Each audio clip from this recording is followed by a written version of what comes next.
Мы услышали за эту неделю много всяких заявлений с разных сторон. Увидели кадры захвата пленных. Вот сегодня вроде бы еще аж 100 человек публиковали захвачено. Увидели движение колонн и их поражение, совещание по видеосвязи, прогулки ВСУ по центру Суджи.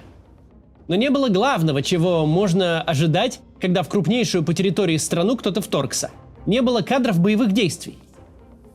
Есть немного видео воздушных атак. Частично ролики эти липовые. За атаки на Курском направлении военное ведомство выдает съемки с других фронтов годичной давности. Еще то же самое ведомство пыталось выдать штурм российских окопов украинскими войсками на совсем другом направлении за штурм позиций ВСУ войсками российскими в Курске. Спустя неделю войны в сети не появилось ни единого свидетельства, что российская армия имеет что-то против этого вторжения. Мы не знаем, что происходит на земле, и не делаем вид, что знаем. Но если судить по доступной публичной информации, единственное, что пока ограничивает передвижение украинских войск, это маршруты логистики и необходимость расширять и укреплять свои фланги.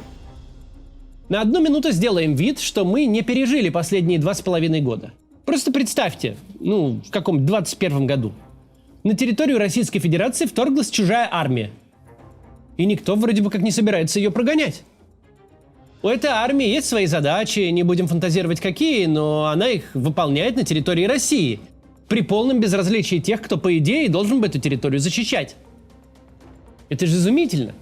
Этого ж не может быть, потому что не может быть никогда. Но все, кто отвечал за то, чтобы такого никогда не случилось, делают вид, будто так и надо. Россия не в первый раз переживает интервенцию, но, кажется, в первый раз переживает интервенцию, на которую всем совершенно наплевать. Интервенция эта не встречает сопротивления не только со стороны граждан, но и со стороны регулярной армии. Попробуем сегодня суммировать все, что случилось за последнюю неделю. Но прежде чем начнем, предлагаю остановиться и прямо сейчас осознать: ничто из того, что произошло, не то, что не должно было произойти, но и не могло вообще случиться.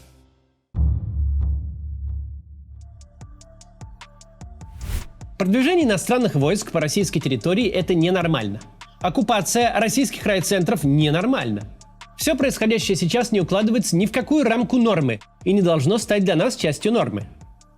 Российское руководство не просто развязало в высшей степени подлую войну, не только пытается уничтожить самую близкую во всех отношениях страну и естественного для России партнера, но еще и пытается нормализовать оккупацию российских территорий. У руководства совершенно нет идей, что с оккупацией делать, и это совершенно ненормально. Мы ни в коем случае не должны считать, что неспособность руководства России защитить наших сограждан от вторжения противника – это какая-то норма. Это не норма. Почему так происходит? Ответ, в общем-то, простой. У России банально нет сил, которые можно было бы оперативно перебросить в Курск и там развернуть. Сотни пленных, сдача противнику целыми подразделениями – все это случилось не просто так, а потому что силы, которые имелись, не предназначены для ведения боевых действий. Это войска прикрытия границы, без тяжелого вооружения и техники. И как мы видим, пока это единственные вооруженные люди, которые есть у России на этом направлении. Прямо сейчас самый опасный вопрос, что ждет срочников. Их использование в боевых действиях крайне токсичная для российского режима тема сегодня. Одно дело воевать с зэками, воевать теми, кто от большого ума подписал контракт за 2 миллиона. Они вроде бы как сами выбрали свою судьбу, сами сделали очень крупную ставку. И если проиграли жизнь, это воспринимается как некий вариант нормы в наше ненормальное время. Совсем же другое дело срочники. 18-19-летние парни, которые надели форму помимо своей воли. Их жизни, в отличие от жизни зэков и добровольцев, даже в наше сумасшедшее время стоят дорого. Их гибель способна сильно поколебать общественное мнение. Российские власти это понимают и до последнего старались избегать попадания срочников в зону активных боев. Потому что политический ущерб от их смертей выше любой потенциальной пользы. С другой стороны, выбирать сейчас особо не из кого. Если и были какие-то вопросы относительно российских резервов, то больше никаких вопросов нет. Если иностранная армия вторую неделю гуляет по вашей территории и никто не приходит ее прогонять, значит резервов у вас не имеется. Когда резервов нет вообще, вам без разницы, какие будут издержки. Издержек все равно не избежать. А в наличии у вас только срочники. Так что вполне реален шанс, что призывники теперь не просто окажутся случайно в зоне боевых действий, которая до них докатилась, но будут направлены туда специально.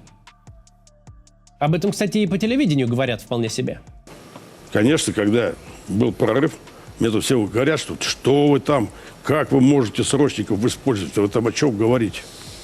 Это наша территория. Они наши военнослужащие. Они приняли присягу. Согласно всех наших законов, они что? Обязаны исполнять свой воинский долг. Ну мы о чем говорим сейчас? Жалко пацанов? Несомненно.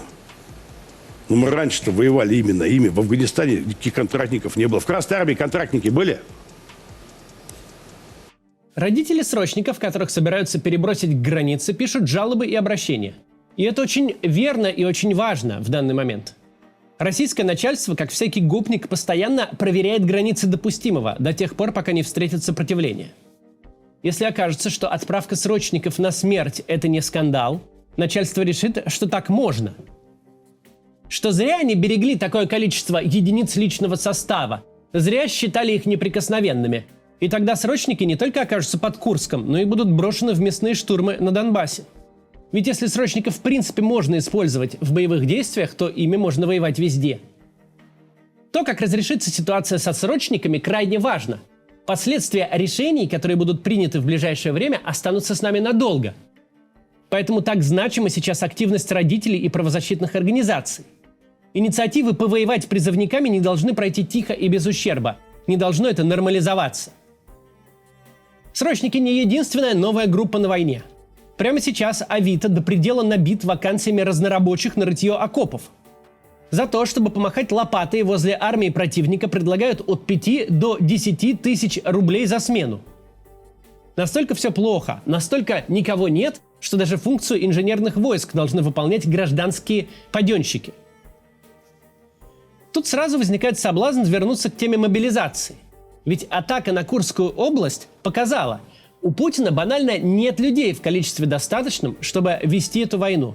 Нынешние методы рекрутинга, кого-то из тюрьмы освободить, кому-то 2 миллиона заплатить, просто не покрывают потребности армии. Чем дальше, тем труднее будет в таком формате воевать. И тут в очередной раз надо напомнить, мобилизация – вопрос не военный, а политический. Можно потерять Курскую, Белгородскую, Брянскую области хоть целиком, и тут же забыть об этом. Прямо сейчас власти изо всех сил пытаются нормализовать происходящее.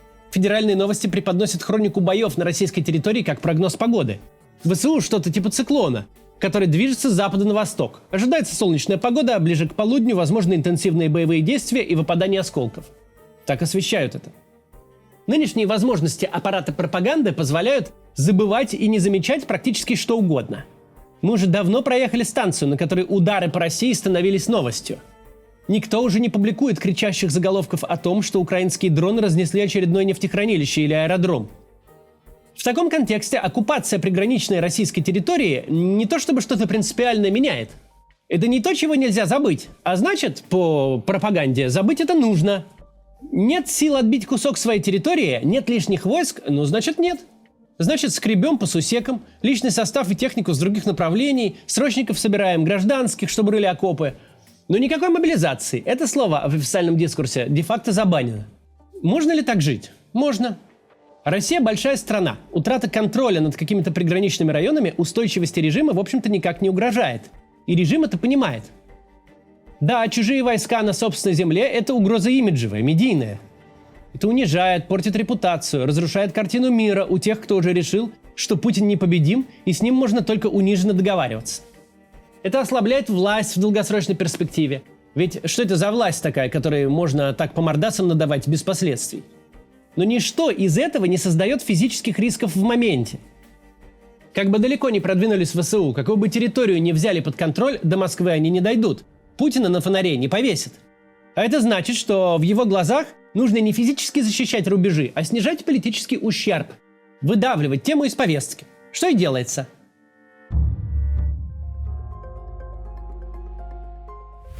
Мы начали с того, что изумились, с какой легкостью украинские войска продвигаются по российской территории, как успешно они окапываются и расширяют свои фланги. Пока российская армия не может оказать внятного сопротивления, вместо системного и какого-то, масштабного ответа фигачит по российской же территории бомбами из дальнобойной артиллерии. Мы с вами изумились, что оккупацию никто особенно не признает проблемой, что Россию никто особенно не собирается защищать. По крайней мере, это вопрос не первоочередной важности. Но с точки зрения российского начальства он и правда не первоочередной. Если получается выдавить его на периферию общественного внимания, что сейчас активно делается, то не все ли равно, куда там продвинулись ВСУ? Это проблема только местных. На сегодняшний день медиазона насчитала почти 62 тысячи некрологов российских военных. Это лишь доля от общего числа погибших, но это уже больше, чем США потеряли за 8 лет Вьетнамской войны. Но, как выяснилось, пропаганда и репрессии в совокупности работают достаточно эффективно, чтобы самые чудовищные потери России, несравнимые ни с чем после Второй мировой, не наносили власти прямого политического ущерба. Чтобы масштабы потерь и социология никак не были связаны между собой. Если в воюющей стране можно забыть о военных потерях, если перемалывание фронтом людей не влияет на общественное мнение, то можно забыть вообще что угодно. Абсолютное большинство граждан никогда не знали о существовании города Суджа. Значит, можно сделать так, чтобы и не знали и впредь. Никто не отрицает, что одной из целей Украины, если не главной целью, является именно политическая, имиджевая атака на Путина. Демонстрация его слабости и неспособности действовать в критической ситуации. Это действительно проблема. Зачищать российскую территорию от иностранных войск задача тяжелая, и как ее решать в условиях дефицита людей и техники, непонятно. Зато зачистка информационного пространства задача вполне привычная. Ее выполняли много раз и настолько успешно, что надо регулярно проделывать упражнения, с которого мы начали. Напоминать себе, что происходящее ненормально. Не исключено, что через неделю-две это все действительно рутинизируется. Мы окажемся в мире, где пятно контроля армии противника над территорией России будет потихоньку расползаться. Примерно так же, как расширяется география ударов украинских дронов.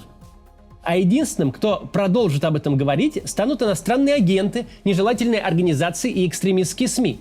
Просто «Медуза» и «Медиазона» будут раз в неделю публиковать списки захваченных населенных пунктов, и ни для кого это не будет новостью. Были в России разные политические режимы, но, кажется, еще не было таких, которые бы не просто самозабвенно плевали на страну, но настолько бы ленились это даже скрывать. До завтра.